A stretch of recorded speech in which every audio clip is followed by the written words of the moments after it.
Imagine getting pulled over on the highway. Not by real cops, but by two wannabe officers wearing cheap vests that said HOA enforcement. They thought they had all the power, until they found out who I really was. It was early morning, the sky still painted in pale orange as I drove down a quiet highway. My pickup rumbled along, toolbox rattling in the back, mud still on the tires from last weekend's hunting trip. Everything felt peaceful, until flashing lights suddenly filled my mirror, red and blue bouncing against the pavement. I frowned.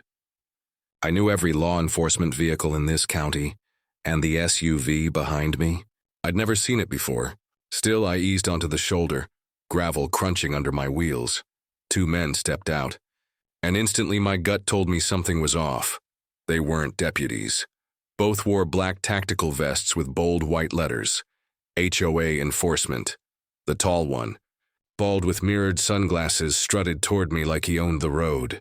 The other, shorter, heavier, carrying a clipboard, hovered close behind. The tall one rapped on my window. Step out of the vehicle. License and registration. I didn't move. Who exactly are you?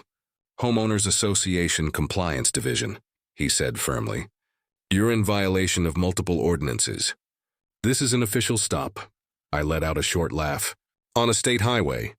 The clipboard guy cleared his throat, flipping through his papers. Your truck fails community appearance standards. Aftermarket tires, oversized toolbox, non-compliant. I stared at them, almost amused. So you pulled me over because you don't like how my truck looks? Before they could answer, a sleek BMW rolled up behind them, and just like that, out stepped Margaret Lewis, our HOA president. Perfectly dressed, pearl earrings catching the light, and a smile that screamed smugness. Good morning, she said sweetly, though her eyes were ice. We've had multiple complaints about your vehicle. These officers are here under my direction to enforce community standards. It reflects poorly on all of us. I raised an eyebrow. Margaret, your rules end at the neighborhood gate. This is public property. Her smile tightened.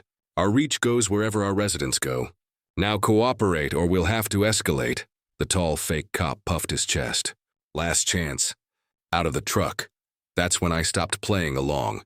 Because what Margaret and her so-called enforcers didn't know was that I wasn't just a homeowner. I was highway patrol. Without breaking eye contact, I tapped the small button on my duty radio, sending out a silent alert. Backup was already on the way. I opened the door slowly, boots crunching on gravel as I stepped out. You boys really sure you want to go through with this? The tall one pulled out a pair of cheap handcuffs. Turn around. Hands behind your back. But before he could move an inch further, real sirens wailed in the distance. Getting closer, louder. Two marked cruisers came roaring up, lights blazing. They skidded to a stop behind Margaret's BMW, dust swirling in the air.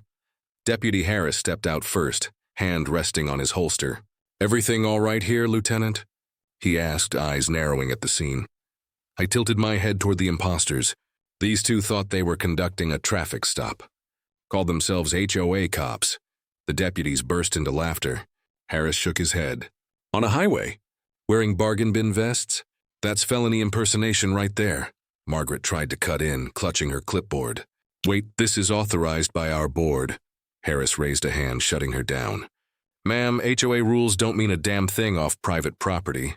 And they sure don't override state law. The tall fake cop stammered.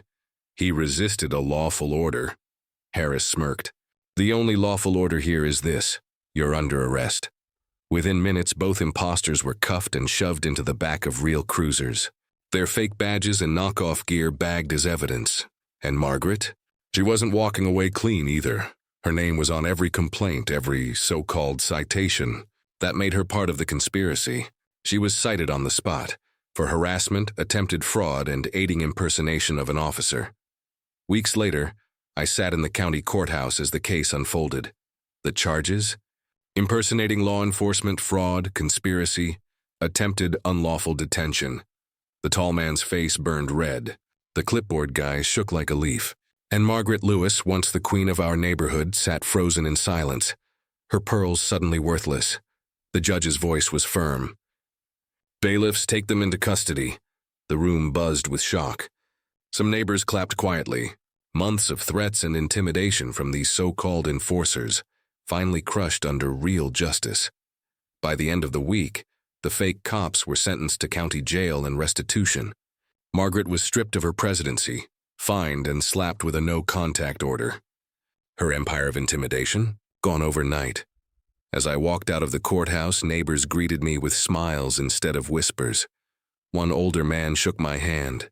"Officer, it feels like we finally got our neighborhood back." I nodded, calm and steady. No one stands above the law. Not imposters, not power-hungry presidents. Justice always wins. And with that, the HOA's fake authority crumbled, for good.